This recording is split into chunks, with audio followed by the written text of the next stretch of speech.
अवधूत चिंतन श्री गुरुदेव दत्त। श्री गुरुदेव दत्त। श्री गुरुदेव दत्त। श्री सत्यनारायण देव की जय। श्री लक्ष्मी नारायण देव की जय। श्री गुरुदेव दत्त। श्री गुरुदेव दत्त। ओम शिव आदि शिव महाशिव सदा शिव शंकराय नमः। ओम शिव आदि शिव महाशिव सदा शिव शंकराय नमः। ओम शिव आदि शिव महाशिव सदा शिव शंकराय नमः। ओम शिव आदि शिव महाशिव सदा शिव शंकराय नमः। ओम शिव आदि शिव महाशिव सदा शिव शंकराय नमः। अवधूत चिंतन श्री गुरुदेव दत्त। श्री गुरुदेव दत्त। श्री गुरुदेव दत्त। ગઈકાલના વિડીયોમાં અમુક સખાઓને ગૂંચવાડો ઊભો થયો છે કે તમે સર 2032 સુધી તાંડવ કહેતા હતા, તો આ 2036-37 સુધી પાછું કેમ વધ્યું એમ પીરિયડ? એ સખાઓ ભૂલી જાય છે કે મેં કહ્યું જ છે કે 2025થી 28, 29 ક્વાર્ટર ફાઇનલ, બરાબર છે. 28, 29, 32 સેમિફાઇનલ ને 32, 33થી 36, 37 ફાઇનલ અને 2038થી સુવર્ણ યુગ તરફ જઈશું. એમાં પણ એક વસ્તુ કહેવું છે, જો કંઈક કચાશ રહી ગઈ તો 2035થી 2044 સુધી પરબ્રહ્મ પરમાત્મા ગુરુદેવ બાકીનું બધું જ સરખું કરી દે. પણ એમનો ટાર્ગેટ છે 2038, 18મી નવેમ્બર, સુવર્ણ યુગની સ્થાપના. આ સરાઉન્ડિંગ ટાઈમની અંદર જે પરમાત્માના અવતારે અંશ, જે અવતાર લીધો છે પરમાત્માએ, શિવના રુદ્રએ જે અવતાર લીધો છે એ પણ આપણી સમક્ષ પ્રત્યક્ષ થઈ શકે છે. ઘણાને પ્રત્યક્ષ થાય તો પણ હવે એની માનસિકતાને કારણે એ નહીં સમજી શકે તો એ અલગની વાત છે. જેમ ભગવાન રામ હતા ત્યારે પણ કોઈને સમજી નહીં શક્યું કે આ પરમાત્મા છે. કૃષ્ણ હતા ત્યારે પણ કોઈ નહીં. તો એ એમનું દુર્ભાગ્ય, બરાબર. પણ જે 2032 સુધીનું જે અમે કહીએ છીએ એ મેક્સિમમ સંહારનો ટાઈમ છે. સંહારનો ટાઈમ છે, પ્રકૃતિ પ્રલયનો ટાઈમ છે. એની ફ્રિકવન્સી સૌથી વધારે છે 2025થી 32, 33. અને 32, 33થી પછી જે થશે 36, 37 સુધી, તે ફાઇનલ સ્વરૂપ આ વિશ્વને આપી દેશે પરમાત્મા. સમજાય છે? હા. જે સૌથી વધારે માનવ જાનહાનિ અને જે આ ભૂમંડળ પર જે ચેન્જ થવાના છે, જે નકશાઓનો ચેન્જ થવાના છે, જે સંસ્કૃતિઓ નાશ થવાની છે, જે રાષ્ટ્રોનું નિકંદન નીકળી જવાનું છે, એ બધું 32, 33 સુધીમાં થઈ જશે. અને પછી 32, 33થી 36, 37 જે ફાઇનલ સ્વરૂપ છે આ બ્રહ્માંડનું, જે પરમાત્મા આ ભૂલોકનું, આ પૃથ્વીલોકનું જે ફાઇનલ સ્વરૂપ આપવાના છે. અને એ ફાઇનલ સ્વરૂપને આધારે આગળના 1000 વર્ષ આ પૃથ્વી પર સુવર્ણ યુગ રહેવાનો છે. અને એ સુવર્ણ યુગની સ્થાપના કરવા માટે ભારતમાં 100 વર્ષનો ગોલ્ડન પીરિયડ રહેવાનો છે. એમ તો પરફેક્ટ પીરિયડ 80 વર્ષનો છે, એવો તમને કહી દઉં. પણ એનો અસર 100 વર્ષ સુધી રહેશે. ના 80 વર્ષના ભારતના ગોલ્ડન પીરિયડમાં ભારત વિશ્વમાં 1000 વર્ષના સુવર્ણ યુગની સ્થાપના કરશે। तो गई काल के वीडियो से जो अमुक फ्रेंड्स में जो कन्फ्यूज़न है कि सर आपने आगे तो बोला था कि 2032 तक ये सब हो जाएगा। हाँ, लेकिन मैंने क्या बोला था कि 25 से 28 29 क्वार्टर फाइनल, 29 से 32 33 सेमीफाइनल, 32 33 से 36 37 वो फाइनल है। इस धरा पे जो भी संहार होना है, जो भी प्रकृति का प्रलय होना है, जो भी मानव सहज प्रलय होना है, उसकी जो मैक्सिमम जो फ्रीक्वेंसी है वो 32-33 तक है। 32-33 तक कई संस्कृति का नाश हो जाएगा, कई राष्ट्रों का नाश हो जाएगा, कहीं देशों का नाश हो जाएगा। ठीक है, इस कई प्रकार की जो धर्म की बाबत में सोच है वो सब का मतलब वाइंड अप हो जाएगा। और 32-33 के बाद परमात्मा का जो अवतारी पुरुष है ये पृथ्वी पर 36-37 के दौरान नवयुग की स्थापना कर देंगे। फाइनल उसकी जो मतलब फाइनल उसका जो स्वरूप है वो स्वरूप सचितार्थ कर देंगे। फाइनल मतलब जो भी काम करना है उनका वो फाइनल 32-33 से 36-37 है। फिर भी अगर उसमें कुछ कचास रह गई तो परमात्मा गुरु स्वरूप 2044 तक बाकी का जो भी रह गया है वो भी कर लेंगे। लेकिन 2038 नवंबर 18 के आसपास तो सुवर्ण युग की स्थापना हो ही जाएगी। और वो जो अवतारी पुरुष है जिन्होंने जन्म लिया है आज की तारीख में उनकी उम्र 29 साल है। सराउंडिंग डेट टाइम वो 44 के आसपास के हो जाएंगे। वही अवतारी पुरुष पूरे विश्व में नवयुग की स्थापना करेंगे। ठीक है, मतलब 30 तक तो बहुत क्रिटिकल टाइम है। उसमें जो भी परमात्मा प्रकृति के सहारे से और मानव सहज जो भी प्रलय करना चाहते हैं वो सब कर देंगे। उसके बाद तो वो जो भी उनको नव रचना करना है, नव सर्जन करना है, उसका वो फाइनल स्वरूप देंगे। इसके लिए मैंने बोला है 32-33 से 36-37 तक फाइनल है। समझ गए? हाँ, अभी फिर भी कन्फ्यूज़न है तो व्हाट्सएप पे मैसेज करना। मेरा नंबर तो स्क्रीन पर आ जाता है। ठीक है ना? हाँ।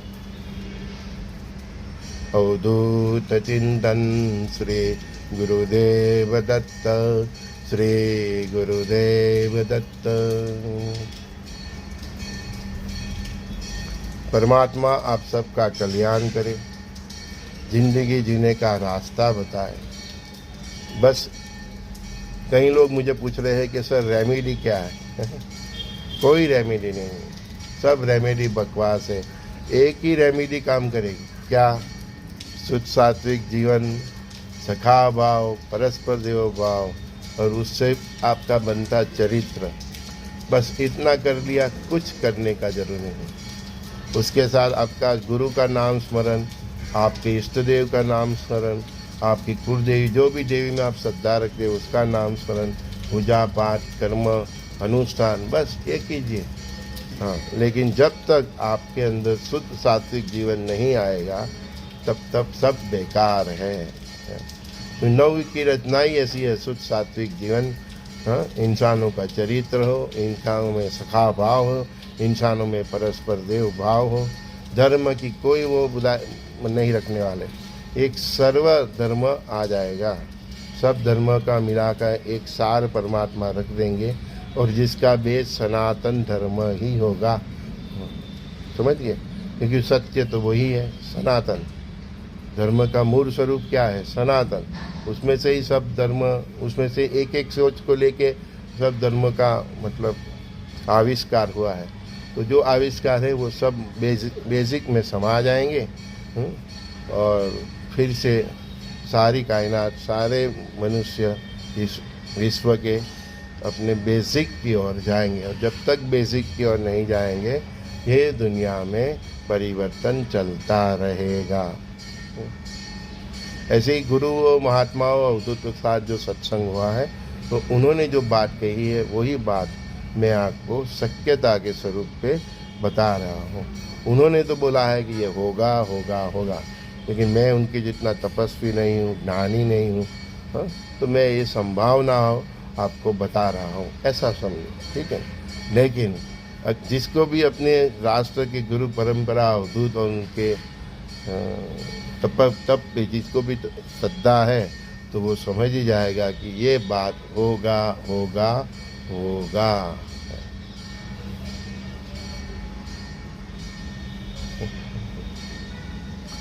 बस इशारा काफ़ी होता है, आपको जो समझना है समझ लीजिए, ठीक है।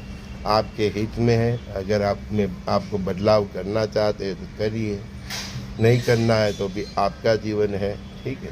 हमें जो दिखता है, हमारा जो सत्संग है और वर्तमान के जो ग्रहमान है और विश्व की जो परिस्थिति है, जो पॉलिटिक्स है, जियो पॉलिटिक्स उसको बोल रहे हैं, वो सब वही इशारा कर रहे हैं जो हमारे गुरुओं के साथ सत्संग था, जो हमको ज्ञान दिया था। और उस ज्ञान के हिसाब से वर्तमान में जो ग्रहमान है, वो जो कालखंड दिया था, उसी कालखंड में सब ये शुरू हो गया है। और गुरु महाराज अवधूतों संतों ने जो भी, भारत के सूफी संतों ने जो भी बोला है, वो कालखंड 2025 अगस्त महीना से शुरू हो गया है।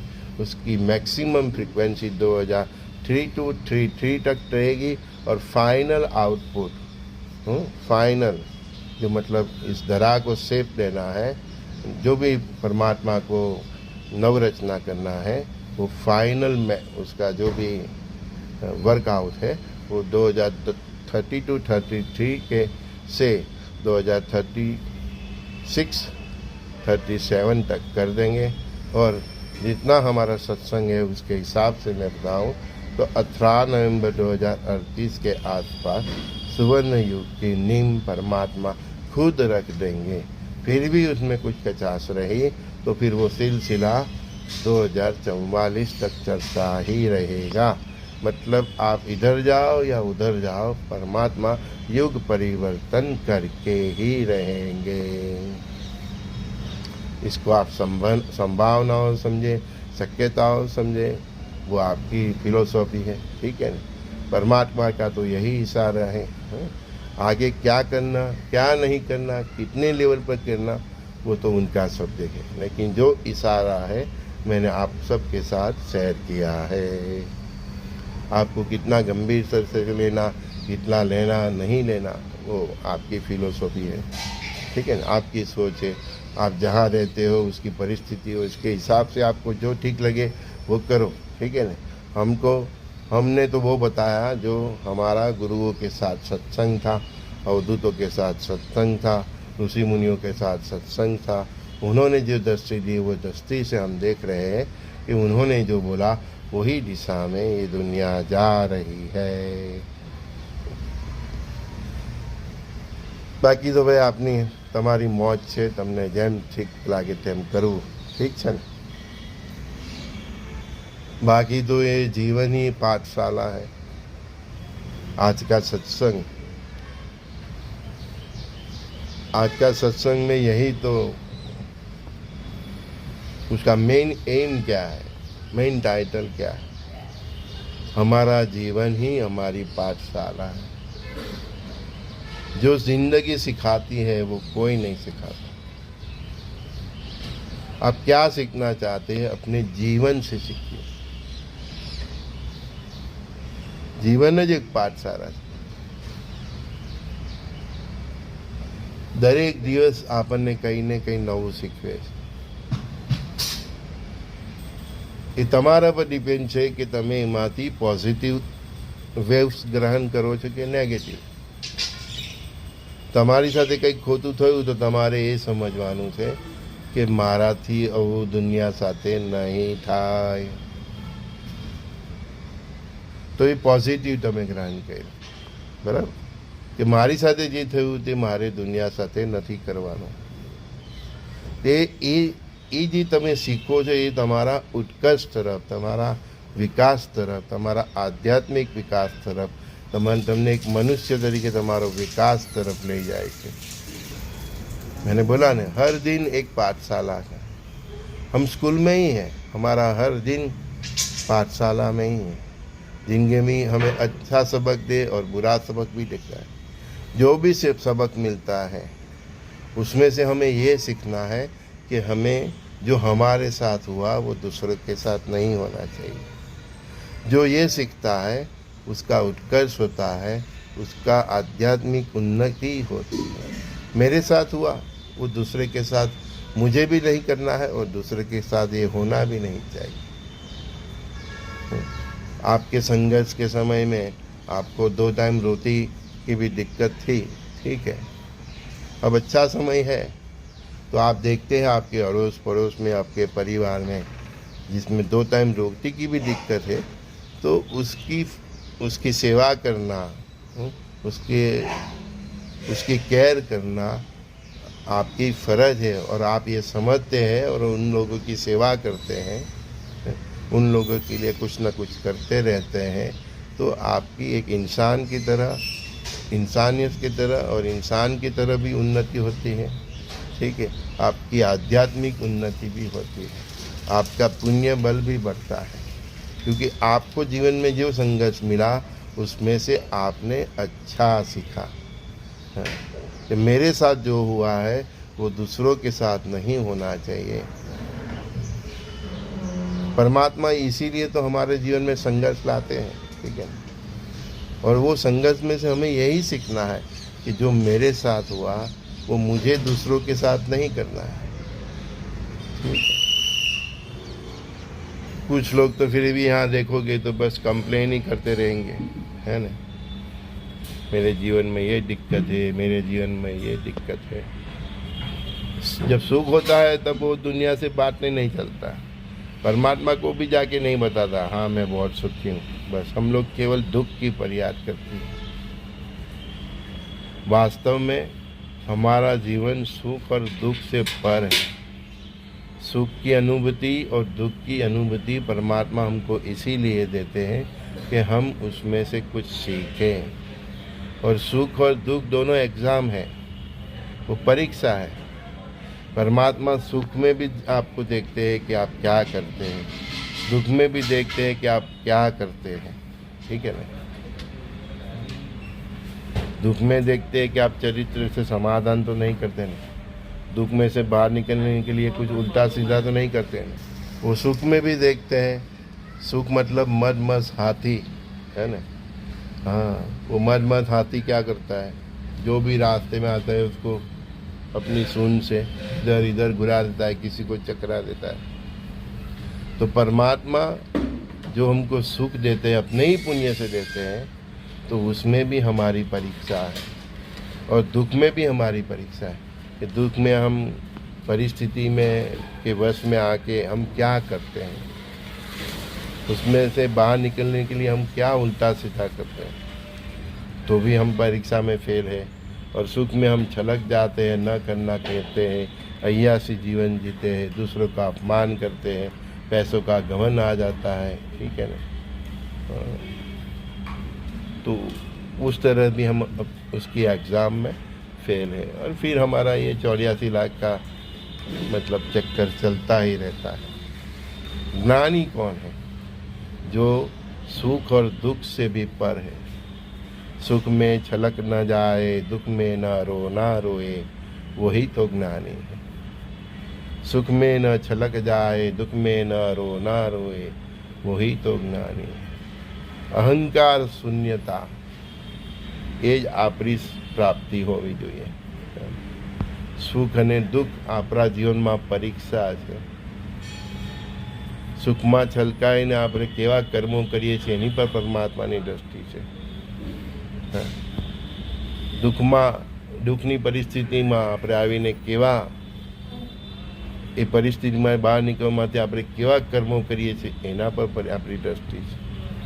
અને મોટે ભાગે લોકો દુઃખ અને સુખ અને બંનેની પરીક્ષામાં ફેલ થઈ જાય છે અને પછી પરમાત્માની કૃપા અટકી જાય છે। માણસ એનું પુણ્ય હોય તેટલું સુખ ભોગવે છે અને ફરી એના દુઃખના ડુંગરો ચાલુ થઈ જાય છે। સુખને કન્ટિન્યુઅસ રાખવું હોય તો શું કરવું જોઈએ? આ જ તો ફોર્મ્યુલા છે। શુદ્ધ સાત્વિક જીવન, સખા ભાવ, પરસ્પર દેવોનો ભાવ ચરિત્ર, પરોપકારનો સ્વભાવ, માનવતા, દયા, કરુણા, તો એ સુખ કન્ટિન્યુઅસ રહે છે. ઘણીવાર વચ્ચે દુઃખ આવે તો આપણે કોઈ પૂર્વજન્મનું કર્મ હોય એટલે ભાગ્યવશ આપણે ભોગવવાનું હોય તો સુખમાં પણ દુઃખ આવે. પણ સુખને કન્ટિન્યુઅસ રાખવું હોય તો આ જ છે શુદ્ધ સાત્વિક જીવન, સખાભાવ, પરસ્પર દેવોનો ભાવ અને ચરિત્ર. એ જ ફોર્મ્યુલાથી તમે દુઃખમાંથી પણ બહાર નીકળી ગયો છો. દુઃખનો એક સમયકાળ હોય છે, એ સમયકાળ પૂરો થાય ત્યાં સુધી આપણે રાહ જોવી પડે છે. ઘણા એટલા દુર્ભાગ્યશાળી હોય કે પૂરી જિંદગી પતી જાય તો પણ એ દુઃખમાંથી બહાર નથી આવી શકતું. કેમ? એનું કર્મ એટલું બધું મોટું હોય છે એ પૂરું કરવા માટે એને એક જન્મ પણ ઓછો પડે છે. પરમાત્માને કોઈ આમાં શોખ નથી. એને શું મળે? પરમાત્માને શું મળે તમને દુઃખ આપવાથી? એ તમે તો એના જ અંશ છો. પરમાત્મા તો ઈચ્છે કે બધા જ અહીંયા સુખી થાય, બધા સુખ સંપન્નથી રહે. દેવોને જે સુખ સાધનો મળે છે એ તમને પણ મળે, કેમ કે મનુષ્યની અંદર પરમાત્મા એના અંશ તરીકે રહેલો જ છે. એની કોઈ એવી ઈચ્છા નથી કે તમને દુઃખ આપે. તમારા જીવનમાં જે દુઃખ છે એ તમારા જ કર્મો છે. બસ એ દુઃખમાંથી બહાર નીકળવા માટે ધીરજ જોઈએ, સમયની રાહ જોવી પડે. સંઘર્ષનો સમય આવે, કોઈનો 7 વર્ષનો આવે, કોઈનો 13 વર્ષનો આવે, કોઈનો 18 વર્ષનો આવે, કોઈનો બહુ લાંબો ચાલે. એક કાળચક્રની એક ગતિ હોય, કહે છે ને ગ્રહોની દશા, મહાદશા. તો એ તમારા કર્મો પ્રમાણે આવે. સુખ હોય ત્યારે પણ આવે. પણ બંને પરિસ્થિતિમાં જે પોતાની જાતને સાચવી લે છે, શુદ્ધ સાત્વિક જીવન જીવે છે, જે આપણો બેઝિક ફોર્મ્યુલા છે એને પકડી રાખે છે, તો સુખનો અંત નથી આવતો, પણ દુઃખનો અંત જરૂર આવી જાય છે. સુખનો અંત નથી આવતો, પણ દુઃખનો અંત જરૂર આવી જાય છે. અને પછી પરમાત્માની કૃપા થાય છે તો મેરી મેરી. तो क्या बोला मैंने? सुख और दुख दोनों एग्जाम है, ठीक है. सुख में भी दुख की घड़ी आ सकती है. जो हमारे पिछले जन्म के कर्म होते हैं तो हमारा जीवन सुखी हो, हम करोड़पति हो, अबोजोपति हो, लखोपति हो, फिर भी जीवन में कुछ दुख आ सकता है. क्यों? तो वो हमारा पिछले जन्म का कर्म है, तो हमको वो थोड़ा फेस करना पड़ेगा. लेकिन वो परिस्थिति में भी हम अगर शुद्ध सात्विक जीवन चरित्र संभाल के जीते हैं, सखा भाव से जीते हैं, परस्पर देव भाव के से दृष्टिकोण से जीते हैं, हम जो भी ऋणानुबंधन है उसको ख़त्म करने के लिए ही जीते हैं, ये भाव से जीते हैं, तो वो दुख की घड़ी भी निकल जाती है. ठीक है. दुख और सुख की एक घड़ी होती है, लेकिन जो भाग्यशाली होता है वो शुद्ध सात्विक जीवन जी के चरित्र संभाल के, सखा भाव को पकड़ के, परस्पर देव भाव को पकड़ के सुख की आयु भी लंबा देता है और दुख की आयु भी कम कर देता है. समझ गए आप?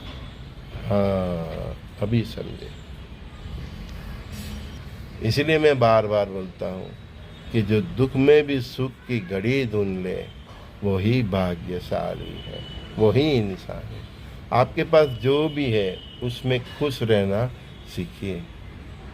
परमात्मा को फरियाद मत कीजिए, लेकिन उसको यही बोलिए. आप अगर आपका जीवन संघर्षमय है तो परमात्मा को क्या बोलिएगा कि हे परमात्मा, पिछले जन्मों के कर्मों के कारण मेरा वर्तमान का जो भी जीवन है वो आपकी इच्छा के अनुसार मैं वो जीवन पूर्ण करूं, और मेरा मन और आत्मा ये परिस्थितियों में वश में आके कोई अघटित कार्य न करें, मैं कोई गलत रास्ते पर ना जाऊं. ठीक है. और ये मेरे संघर्षमय जीवन में, दुखमय जीवन में भी जो आपने मुझे दिया है वो सुख की पल में मान सकूं. बस ऐसा मुझे आशीर्वाद दीजिए. मैं अपने चरित्र के साथ कोई समाधान न करूं, किसी के प्रति मेरे मन में कोई दुर्भाव न हो. बस ऐसी कृपा कीजिए. परमात्मा को रिक्वेस्ट कीजिए कि मुझे ये परिस्थिति का सामना करने की शक्ति दे मेरा, और मैं वो शक्ति में शुद्ध सात्विक जीवन जी के अपने चरित्र को संभाल के मैं ये जो आपका जो एग्ज़ाम है ना, वो एग्ज़ाम पीरियड को मैं फेस कर सकूँ। वो शक्ति भी परमात्मा ही देते, तुमको आपको अपना भाव उसके सामने रखना पड़ेगा कि हे परमात्मा, जो आपने मुझे कष्ट दिया है उसमें से बाहर निकलना मार्ग के आप ही दीजिए, और जब तक मैं बाहर न निकलूँ तब तक मैं शुद्ध सात्विक जीवन जीता रहूं, मेरा चरित्र संभाल सकूं, इतना मुझे आत्मबल बल दीजिए, इतना मुझे मनोबल दीजिए। समझ गए? तो सुख ने दुख શું છે? પેલી બહેનો વલોવન કરે ને છાસનું ને માખણ કાઢે, તેમ રસ્સી આમ જાય ને આમ આવે, તે સુખ અને દુઃખનું વલોવન છે. ને બંને પરિસ્થિતિમાં જેને પોતાની શુદ્ધતા જાળવી રાખી, સાત્વિકતા જાળવી રાખી, ચરિત્ર સાચવી રાખ્યું, તેને જ માખણ ખાવાનું મળે છે. નહીં તો માખણ હાથમાં આવીને પણ ઓગળી જાય છે, વ્યય થઈ જાય છે. તો સુખ અને દુઃખ રૂપની જે વલોવણ છે, જે રસ્સી છે, એ રસ્સીમાં એ વલોવણના સમયે જે શુદ્ધ સાત્વિકતા એને જાળવી રાખે છે, ચરિત્ર સાચી રાખે છે, નીતિ અને નિયમથી જીવે છે, કોઈનું અહિત નથી કરતો, કોઈનું બુરું નથી કરતો, પોતાનું ક્રિયામનને પ્રભુ સ્મરણ કરીને એને ફેસ કરે છે, એ કાલખંડ પૂરો કરવાની ધીરજ રાખે છે, અને એ ધીરજ જીવનના અંતિમ સમય સુધી રાખે છે. તેને પછી પરમાત્મા અનંત જન્મોનું સુખ આપે છે, એમના ચરણોમાં સ્થાન આપે. તમે સબરીને જુઓ, કેટલી રાહ જોઈએ એને ભગવાન રામ, હે ને, કેટલી રાહ જોઈએ. તમે સુદામાને જુઓ, કેટલી રાહ જોઈએ. ન સબરીએ કે ન સુદામાએ એના સંઘર્ષમાં ધીરજ ન ગુમાવે, ન પરમાત્મા પ્રત્યેનો પ્રેમમાં કોઈ ઘટાડો થાય. આપે તો બોલે પરમાત્મા પર ભગવાન જોયો, મારા જીવનમાં કેટલું બસ ભગવાનને હવે બોલી દે, ભગવાન છે, કોઈ છે નહીં એમ કે હું અબરું બોલે ને કરા, મને મેસેજ કરે, હું તો માનતો જ નથી એમ. અને સબરીનું ઉદાહરણ જો, કેટલી ધીરજ, કેટલી રાહ જોઈ. સુદામાનું જુઓ, કેટલી ધીરજ, કેટલી રાહ જોઈ, કેવી હાલત ભગવાને કરેલી, કે ભગવાન પાસે લઈ જવા માટે એની પાસે કંઈ નહીં તો ખાલી એક પૌવા લઈને ગયો. તમે જુઓ, આપણા સનાતન ધર્મની સંસ્કૃતિમાંથી તમે કંઈક શીખો. આ બધી કથાઓ નથી, કથા સમજીને સાંભળજો તો થાક લાગશે, પણ એમાંથી સત્વ ગ્રહણ કરશો, એમાંથી પ્રેરણા પ્રાપ્ત કરશો તો સંઘર્ષમાંથી નીકળવાનો માર્ગ મળશે, સંઘર્ષમાં ટકી રહેવાનો પણ માર્ગ મળશે, ધીરજ આત્મામાં મળશે.